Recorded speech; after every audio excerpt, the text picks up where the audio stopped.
Dans cette sixième vidéo sur la location dynamique, nous nous intéressons à la notion de déplacement. Alors pour rappel, dans la quatrième vidéo, nous avions introduit une classe randomString qui nous sert d'exemple et qui stocke simplement n caractères aléatoires dans un tableau alloué dynamiquement, pointé par data. Alors dans cette quatrième vidéo, nous avions créé deux constructeurs. Le constructeur qui prend le nombre de caractères à allouer et le deuxième constructeur qui est le constructeur de copie. Nous y avions ajouté un opérateur d'affectation par copie et un destructeur. Dans la cinquième vidéo, nous voulions trier ces random strings avec un triabule et donc nous avions ajouté un opérateur de comparaison qui nous disait quelle random string était la plus petite parmi deux. Nous avions aussi écrit un opérateur d'affichage et surtout, et c'était le thème principal de cette vidéo, une fonction swap qui permettait d'échanger le contenu de deux random strings sans être obligé de faire de copie complète de leur contenu, mais simplement en échangeant leurs attributs, ce qui donnait une complexité constante et non pas une complexité proportionnelle au nombre de caractères stockés dans la random string. Dans cette sixième vidéo, nous cherchons toujours à trier notre vecteur de random string. La seule différence, c'est que plutôt que d'utiliser un triabule, nous allons utiliser un tri par insertion. Donc, nous devons écrire une fonction générique de tri par insertion. Alors, pour ce faire, donc, nous allons utiliser toujours le même interface, qui est standard dans la STL.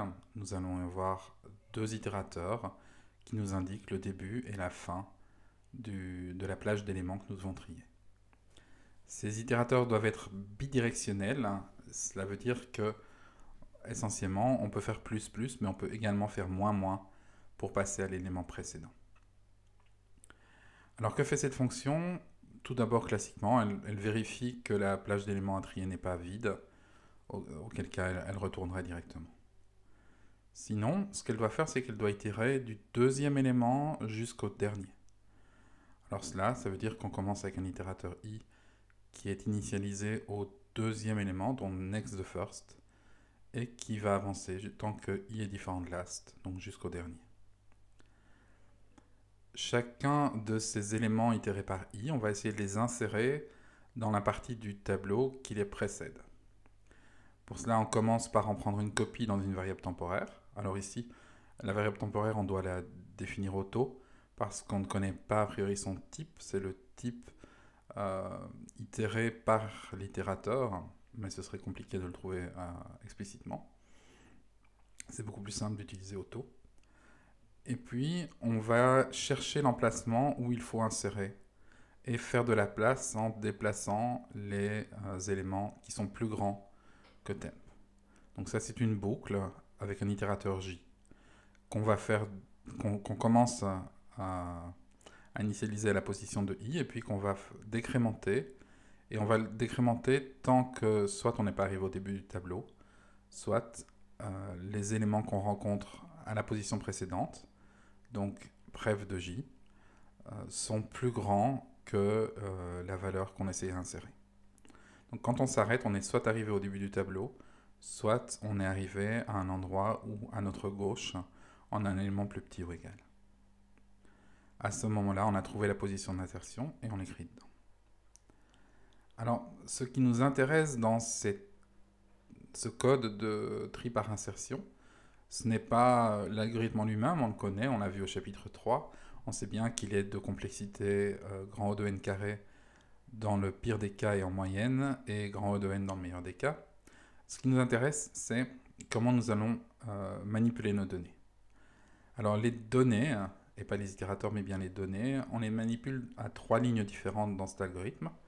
La première ligne ici, quand on copie la donnée itérée par i dans une variable temporaire, on utilise un constructeur de copie.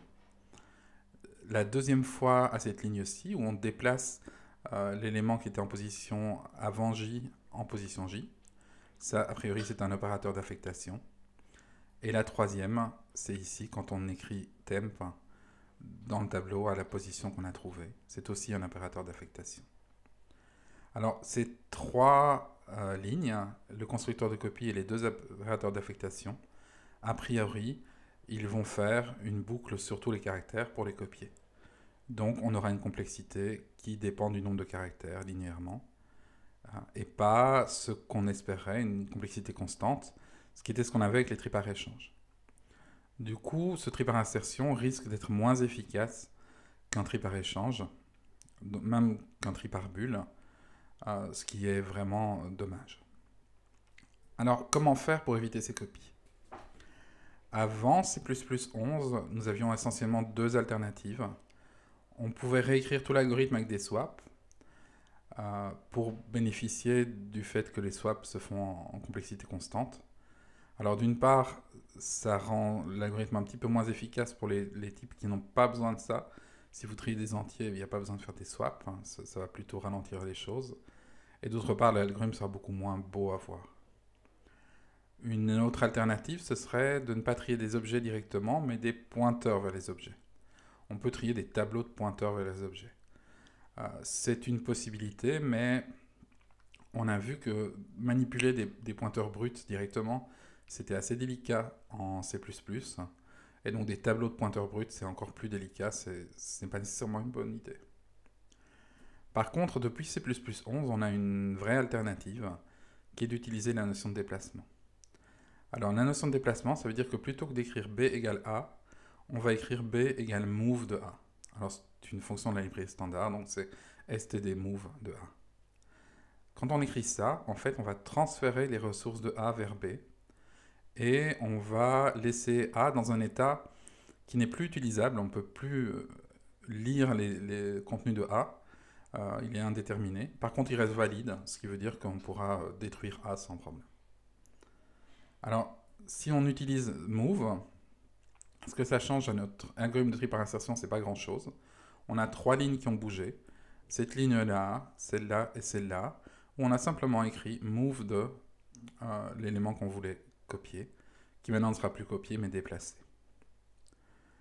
Alors, comment est-ce que ça marche? Ça a un côté magique. Eh bien, en fait, pour voir comment ça fonctionne, un standard move, il faut aller regarder dans le header de la librairie standard où il est défini, et c'est utility. Alors si on regarde dans utility, voilà la ligne qui correspond à standard move. Qu'est-ce que ça fait? Ça caste simplement, donc ça change le type du paramètre qui était de type t, et ça le passe en type qu'on appelle R-value référence t. Donc c'est un t suivi de deux esperluettes. Alors qu'est-ce que c'est ces R-value références? Eh bien, ce sont tous les types de valeurs qui vont disparaître incessamment sous peu. Par exemple, c'est le cas d'une expression qui est en cours d'évaluation. Si vous écrivez i égale 1 plus 1, eh bien le 1 plus 1, avant d'être affecté dans i, il sera quelque part en mémoire, mais il va disparaître juste après avoir été affecté dans i, et donc c'est une R-value référence. Ça peut aussi être par exemple une valeur de retour de fonction qui est retournée par la fonction, donc elle est stockée quelque part en mémoire, mais si vous ne l'utilisez pas, elle disparaît, si vous l'utilisez, mais vous la copiez ailleurs.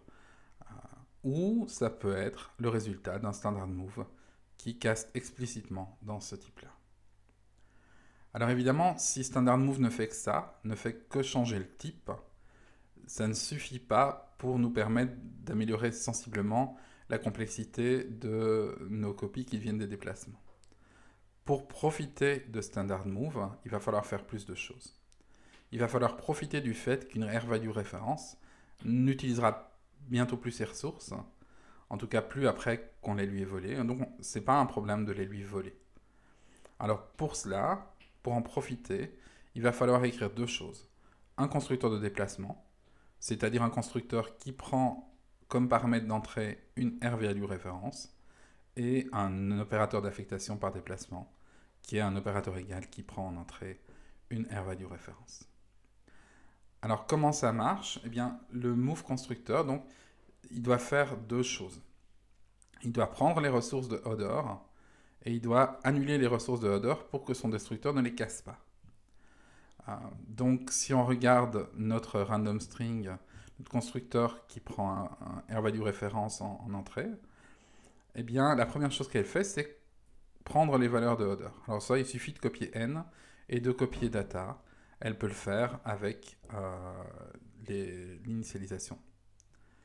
La deuxième chose qu'elle doit faire, c'est évidemment copier data, c'est une mauvaise idée si on laisse toujours data dans order, parce que quand order sera détruit, il effacera une première fois data, et quand 10 sera détruit, il effacera une deuxième fois data, et ça, c'est une très mauvaise idée. Donc au minimum, ce qu'il doit faire, c'est écrire autre chose dans order data, par exemple null pointer, comme ça on est sûr qu'il n'effacera rien. Éventuellement, on peut aussi changer n, mais ce n'est pas nécessaire. Ce qui est important, c'est de vérifier qu'aucune ressource allouée dynamiquement ne reste accrochée à order. L'opérateur de déplacement, lui, doit faire la même chose que le constructeur de déplacement, mais en plus, il doit libérer les ressources qui sont stockées dans 10. Donc il doit libérer ses ressources, il doit prendre les ressources de order, et il doit annuler les ressources de order pour que le destructeur de order ne casse rien. Donc le code qui fait cela, alors il est assez facile à écrire parce qu'on peut simplement utiliser le constructeur de déplacement, ce qui est ce qu'on fait à la première ligne, et stocker le résultat dans une random string temporaire. Puis on échange le contenu de temp et le contenu de 10. Et puis on retourne simplement étoile 10. Alors, une fois qu'on a fait ça, on a évidemment pris les ressources de order et annulé avec le constructeur de déplacement. C'est ce qu'on a fait au slide précédent. Et puis, on a, avec le swap, on a donné toutes les ressources actuelles de 10, on les a données à temp. Et donc, quand on sort de l'opérateur égal, le destructeur de temp qui est appelé va libérer toutes les ressources que 10 avait avant l'affectation. Et donc ça fonctionnera parfaitement. Par ailleurs, comme nous avons fait un standard move qui était noAccept et un swap qui est noAccept, notre opérateur d'affectation sera également noAccept, ce qui est tout à fait bénéficié. Donc dans les bénéfices qu'on peut citer du fait d'utiliser le déplacement, alors il y a le fait que construction et affectation par déplacement sont noAccept. Et ça, pour écrire du code résistant aux exceptions, c'est assez important de pouvoir déplacer des choses sans générer d'exceptions. Ça améliore globalement les complexités. Donc, construction et affectation par déplacement seront typiquement grand O de 1, donc constant, contrairement à grand O de M pour copier M caractères avec la construction et affectation par copie. Du coup, notre tri par insertion, plutôt que d'être en m fois n carré, il va maintenant être en n carré simplement. Et du coup, stable sort de la librairie standard, lui aussi, va passer de m fois n fois log de n à n fois log de n. Alors pourquoi? Eh bien parce que stable sort, c'est un tri par fusion. Le tri par fusion, c'est un tri par déplacement. Et donc, chaque fois qu'on va manipuler des données dans standard stable sort, on le fait en utilisant standard move. Et donc si on a bien défini nos constructeurs de déplacement et nos opérateurs d'affectation par déplacement, stable sort les utilisera. Ces concepts sont définis comme étant move constructible et move assignable. Ce sont deux concepts que je vous encourage à aller lire sur CPP références. Enfin, il nous faut revenir une dernière fois sur la fonction swap générique de la STL. Dans la vidéo précédente, je vous l'avais présenté comme étant une construction suivie de deux affectations. Et comme nous n'avions pas encore vu le déplacement, j'avais laissé supposer que ça se faisait systématiquement par copie. Dans la réalité, si le type que vous voulez échanger est move constructible et move assignable, donc si la constructeur de déplacement et opérateur d'affectation par déplacement défini, ce sont ces constructeurs et opérateurs qui seront utilisés. Cela dit, si vous voulez écrire votre propre type qui met en œuvre toutes ces fonctionnalités, ce sera souvent plus facile d'écrire d'abord la fonction swap et puis d'utiliser cette fonction swap pour mettre en œuvre les autres constructeurs et opérateurs d'affectation. Et donc, ce sera très rare que vous décidiez de ne pas écrire votre propre fonction swap parce que vous avez mis en œuvre tous les déplacements. Ça se fera souvent dans l'autre sens. Et pour être tout à fait complet, il nous faut enfin regarder le vrai prototype de cette fonction swap. Alors, ce qui est inattendu ici, c'est le noAccept. Donc, la fonction swap, normalement, elle est noAccept. Elle est noAccept si il est possible de construire et d'assigner par déplacement le type T sans lever d'exception. Alors clairement, ça doit être votre but quand vous écrivez votre type que l'échange, le déplacement se fasse sans lever d'exception. C'est quasiment toujours possible de l'écrire ainsi, et du coup c'est important de l'écrire ainsi et de le déclarer ainsi.